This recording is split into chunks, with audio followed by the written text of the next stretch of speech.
What's going on, guys? Cody here.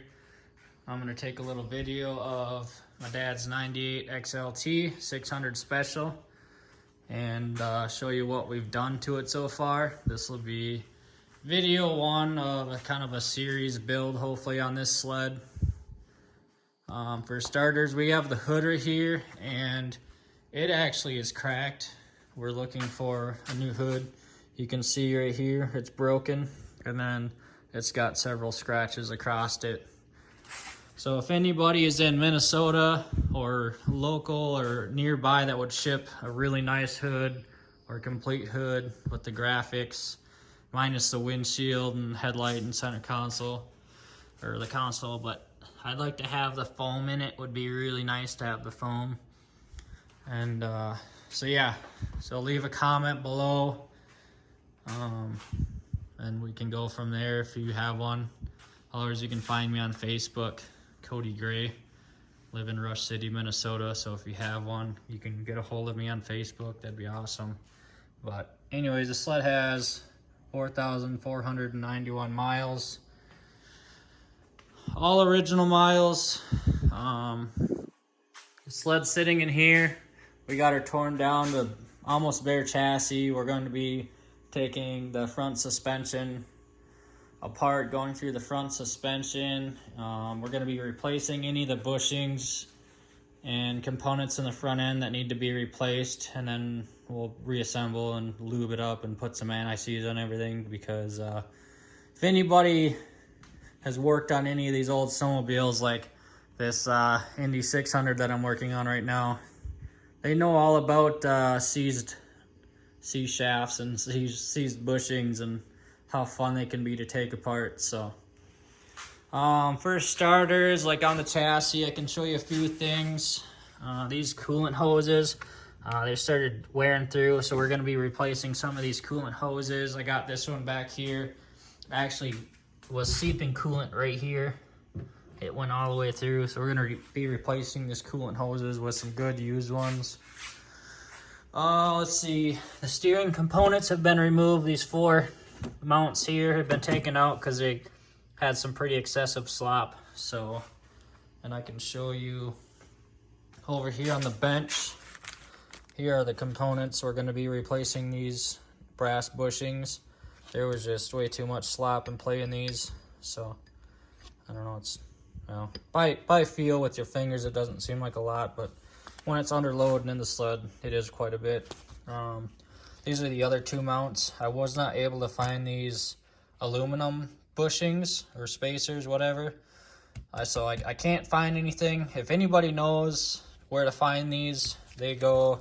So these mounts on the front of the arm, they mount this arm to this arm here, and they go actually in this spot, in this hole. So it's this aluminum bushing actually slides down, and then the bolt goes through, but they're a little loose. So if anybody knows where I can get these aluminum bushings, I know you can buy these washers through Polaris. Let's see what else. Here's a chain case. So I don't know if you can tell anything wrong with this, but that chain is not supposed to be sitting like that. It's supposed to fall on its own. So you can see the bluing in the chain. They didn't run, they forgot to add oil to the chain case, ran it dry, the last owner, and fried the freaking chain. Luckily, the gears are still good. The chain case did not explode. This is actually cracked, so I'm replacing this. Roller is good. Roller tensioner is good. Oh, here's another thing. You can see I got crank seal sitting here, and that's because well, my dad's like, no, it'll be fine, I'm just gonna run it. And I go, no, I'm gonna pull the motor and I'm gonna do a leak down test on it. I had to pull the mag off and flywheel and mag off, and luckily I did a leak down test because the mag seal was bad. And I mean, it was pretty evident that it was bad. I don't know. Yeah, I mean, you can see right here, there's a chunk of it just chilling. That's how it was after I took the mag out, and it was all oily in here. I've kind of wiped some of it up, but I have to clean some up yet. But yeah, so we're gonna go and replace some seals. I'm not tearing the whole motor down. I'm just gonna flip it upside down and pull the bottom half of the case out and clean up the mating surfaces. Just take my time, go slow, clean them up, and then reassemble with the new seals, some Yamabond, and she'll be good to go. I've done it before. It works when you're in a pinch and you don't want to rebuild the whole motor. The motor itself actually has 150 psi across the board, so it's a really strong motor. The pistons are in really good shape. I know I took a video of this before and I had to take it down because I didn't like the quality, and so I'm trying something different. But these pistons in here have very minimal wear in them. They're I believe all factory OEM pistons. I don't think this motor's ever been apart from the signs that I'm seeing, so that's really good. That means it's really healthy. Yeah, this bearing here,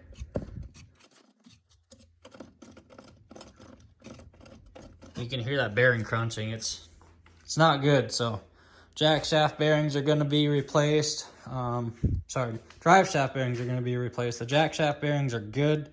I'm leaving those alone. Yeah, like I said, we're going to be taking the front suspension apart, rebuilding that. And then we have the track is 1.86 or something like that. Lug track. We're going to run 96 studs in it, so we're going to stud the track. Extra 10 skid has yet to come apart. Going to be tearing this apart and tearing this apart and replacing it. Or sorry, not replacing it. Going through it and replacing parts that need to be replaced if they're worn out. Yeah. Go through your stuff, guys. Make sure all your moving parts are lubricated, because like even, little things like this shaft, it doesn't have a greaser on it. So take all this apart, split the rails, everything, go through everything, and then reassemble. Use anti-seize. I love using anti-seize that doesn't have a greaser. Like obviously these points have greasers, so load them up with grease when you put them back together. That way you can continue to push that same grease through continuously every year. It'll stay lubricated, but yeah. And then seats in immaculate condition. It's even still got the quarter turns on it and they work. So yeah, seats in really nice condition. Got all the parts on the shelf. We got the clutches up here. The clutches are actually in really good condition. So we just took the weights out of here to weigh these weights. And sorry, the chickens were making some noise. Anyways, so we're gonna take these apart kind of just the way they are. We're not gonna completely split this primary. We'll take the secondary completely apart. We'll clean everything in the ultrasonic. Inspect it after that, and then I think we're just going to put it back together. I don't think it needs a full rebuild as of right now, so we'll run it and see how it does this year. If it develops some more play in it by the end of the year, then maybe we'll rebuild it. So yeah, that's kind of what's going on with this sled, guys. I don't know if I mentioned, but yeah, hopefully we'll be making a video series of this sled and the progress that we are getting done on it. So I'm new to this whole YouTube thing, so give me a break on videos until I get the hang of things. I don't really know how to edit videos, so it'll probably just be, straight through videos without any edits in them for now. So if I mess up or whatever, you'll probably get the bloopers and get to laugh at them or whatever. But hope you guys enjoyed the video. I'll try to at least post once a week, possibly once a day, depending on what I'm working on and how often I'm working on it. And yeah, so stay tuned. And don't forget to subscribe. Go check out my other videos. Give me a like and hit the notification.